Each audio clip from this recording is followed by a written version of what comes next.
नया रास्ता। अध्याय 24। रोहित की दिल्ली में अच्छी कंपनी में नौकरी लग जाने के बाद उसके अनेक रिश्ते आने शुरू हो गए थे, परंतु मीनू के पिताजी सबको यही कहकर टाल देते कि अभी हमें अपनी बेटी की शादी करनी है, उसके बाद ही बेटे की करेंगे। आज भी दिल्ली से कोई सज्जन रोहित के लिए अपनी बेटी का रिश्ता लेकर आए थे। पिताजी के इनकार करने पर भी उन्होंने अपनी बेटी का फोटो सामने रख दिया। दयाराम जी व उनकी पत्नी दोनों को ही फोटो पसंद आ गया था, परंतु फिर भी वे अभी इस पक्ष में नहीं थे कि बड़ी बेटी के विवाह से पहले ही बेटे का विवाह कर दें। उन्होंने उन सज्जन को यही कहकर विदा किया कि अभी हम रोहित की शादी नहीं कर रहे हैं। न रोहित ही अभी विवाह के पक्ष में है। वे तो सज्जन वहाँ से चले गए, परंतु माँ और पिताजी दोनों की ही मनस्थिति व्याकुल हो गई थी। वे इस बात से चिंतित थे कि मीनू अभी विवाह के लिए पूर्ण रूप से सहमत नहीं थी। बिना मीनू की स्वीकृति के वे उसका विवाह नहीं कर सकते थे। तभी चिंतित स्वर में दयाराम जी बोले, मीनू की माँ, तुम ही मीनू को समझाकर विवाह करने के लिए तैयार करो। मीनू को मैं समझाने की कोशिश तो करूँगी, पर वह बहुत स्वाभिमानी है। पता नहीं वह विवाह के लिए तैयार होगी या नहीं। उसको तुम समझाकर तो देखो, हो सकता है अब उसका विचार बदल गया हो, वह अब शादी के लिए तैयार हो जाए।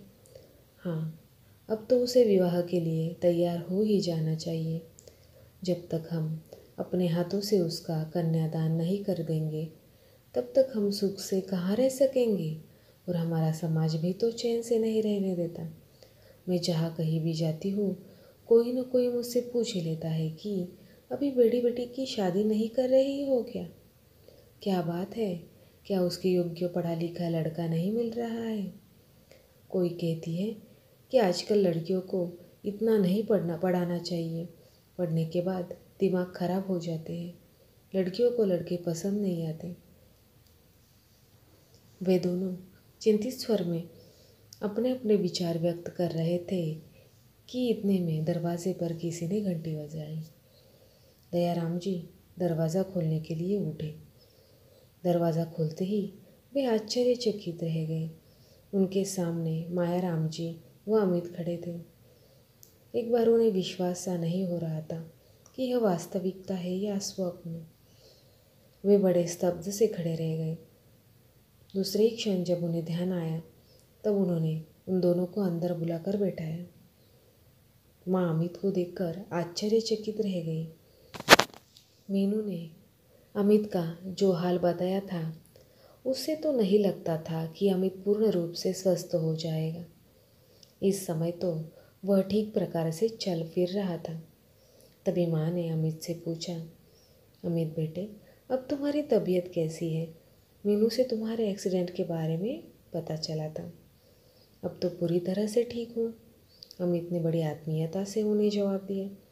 तभी मायाराम जी बोल पड़े, अमित की हालत तो बहुत नाजुक हो गई थी, सब ईश्वर का ही आशीर्वाद है जो यह ठीक हो गए। चलिए, ईश्वर ने सब ठीक ही किया है, कहकर माँ अंदर रसोई घर में चाय आदि की तैयारी करने चली गई। मायाराम जी को दयाराम जी से बात करने में कुछ संकोच सा हो रहा था, फिर भी उन्होंने साहस एकत्र करके बात करनी शुरू की। भाई साहब, लगभग 4 वर्ष पहले जो भी कुछ हुआ था उसके लिए हम क्षमा प्रार्थी हैं। आशा है आप हमें क्षमा कर देंगे। नहीं भाई साहब, इसमें क्षमा मांगने की क्या बात है? दयाराम जी बात को संभालते हुए बोले, नहीं, हमसे जो कुछ भूल हुई थी उसके लिए हमें बहुत समय तक पछतावा रहा, परंतु जैसी होनी होती है वैसा ही दिमाग भी हो जाता है। भाई साहब, छोड़िए अभी इन बातों का। मायाराम जी साहस एकत्र करके बोले, देखिए, उस दिन हमने मीनू के रिश्ते को ठुकराया था, आज आपसे मीनू का हाथ मांगने आए हैं। दयाराम जी तुरंत बोल पड़े, मीनू तो अभी शादी के लिए हाँ ही नहीं कर रही है। उसकी स्वीकृति के बिना हम उसकी शादी के लिए हाँ नहीं कर सकते। मायाराम जी बोले, शादी विवाह का मामला नाजुक होता है। बिना लड़के व लड़की की स्वीकृति के विवाह नहीं करना चाहिए।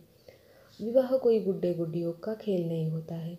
अब देखिए, हमारे अमित के लिए न जाने कितने रिश्ते आए, पर उसने किसी के लिए हाँ ही नहीं करके दी। दयाराम जी आश्चर्ययुक्त स्वर में बोले, अच्छा ऐसी बात है, ठीक है, जब मीनू यहाँ आएगी तब उससे बात कर लेंगे और जैसा भी निश्चित होगा हम आपको सूचना दे देंगे। मायाराम जी ने कहा, ठीक है, मीनू की स्वीकृति लेना अनिवार्य है, उसके बाद आप हमें सूचित कर दें।